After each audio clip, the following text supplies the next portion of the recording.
À toutes et à tous, bonjour. Fin des conduites au parquet dans l'affaire des fonds force Covid-19. Libération Barassa une ce matin, un total de 5 milliards de francs CFA consignés. Le parquet a fait saisir les premiers, deuxième, troisième et cinquième cabinets qui ont tous enregistré des consignations. Rien que pour l'affaire présumée durée, 2,7 milliards de francs CFA ont été consignés au premier cabinet, alors que le deuxième cabinet a enregistré des cautions de plus de 1,2 milliard de francs CFA et un terrain, les fonds provisoirement versés dans les comptes de l'ONRAC ouverts à la CDC. Le quotidien du groupe Futur Média, l'Observateur, nous livre les informations du pôle judiciaire financier par rapport aux inculpés du Prodac qui passent à table. Extrait de leur cellule est entendu par le président du collège des juges d'instruction du PJF, Mamina Dafé et Ibrahima Sissi, ont été confrontés à l'expert comptable Abdoulaye Dramé. Selon le rapport de vérification, Ibrahima Sissi, gérant de la société TIDA, qui avait un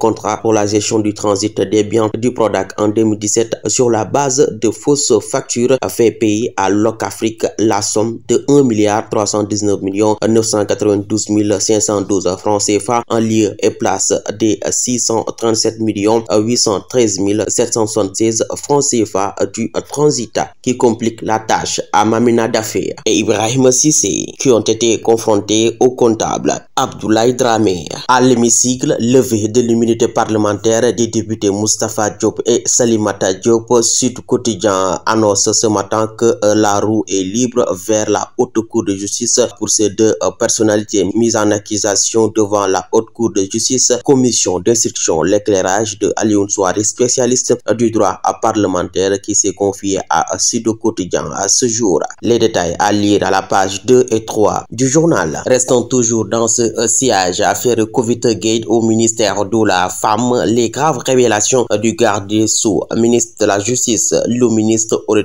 reçu une enveloppe de 150 millions de francs CFA. Il s'agit bien sûr de Ndeye Saly Diop Dieng, des décharges fictives produites pour couvrir certaines dépenses. 52 millions de francs CFA attribués à des bénéficiaires présentant des identités similaires. Une partie des fonds distribués aux agents du ministère d'Âge. L'immunité parlementaire de Moustapha Diop et de Ndeye Saly Diop levée, nous annonce le journal Rewmi Quotidien. Les Échos d'ajouter que 5 anciens ministres de Macky Sall vers la haute cour de justice. L'opposition fustige l'absence de pièces justificatives du projet de résolution des ministres. Sophie Gladima poursuivi pour environ 1 milliard. Ismaïla Madior Fall harcelé pour 50 millions. Mansour Faye traqué pour plus de 2,7 milliards. Moustapha Diop poursuivi pour 930 millions. Ndeye Saly Diop, quant à elle, pour 52 millions. Mise en accusation de Mansour Faye, Ismaïla Madior Fall, Sophie Gladima. Ces ministres vont tout droit vers la haute cour de justice. Suite et pas fin entre le gouvernement sénégalais et la presse sénégalaise. Le Soleil titre ce matin: réforme en cours, gain de 20 places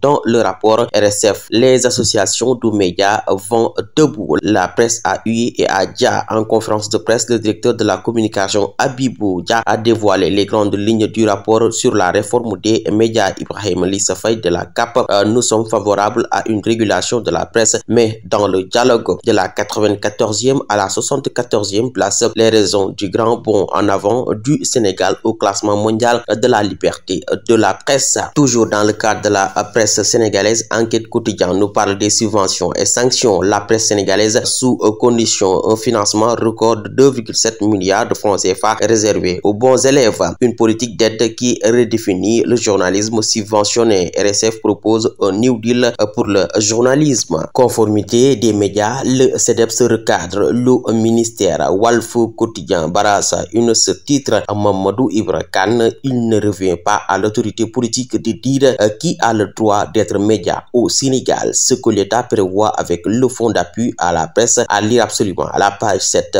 du journal du groupe Walfadjri. Du sport avec le journal sportif Record. Beach Soccer mondial 2025, Espagne Sénégal 4-1. Les Lions surclassent la Roja et défient Tahiti ce dimanche. L'équipe du Sénégal a réussi son entrée en matière en surclassant 4-1 hier vendredi pour leur première sortie dans le tournoi. Ils vont défier ce dimanche une équipe de Tahiti dos au mur après sa chute d'entrée contre le le Chili 6-7. Il y aura également un Brésil-Italie, revanche de la dernière finale remportée par les Samba. Bowl 2025, conférence Sahara, ville de Dakar joue son ticket pour Pretoria ce week-end. CAN U20 2025, Sénégal, Centrafrique, un but partout. Les Lionceaux tenus en échec.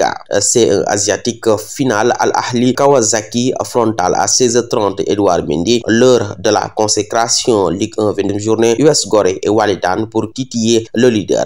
Jaraaf. À vos kiosques et bonne lecture.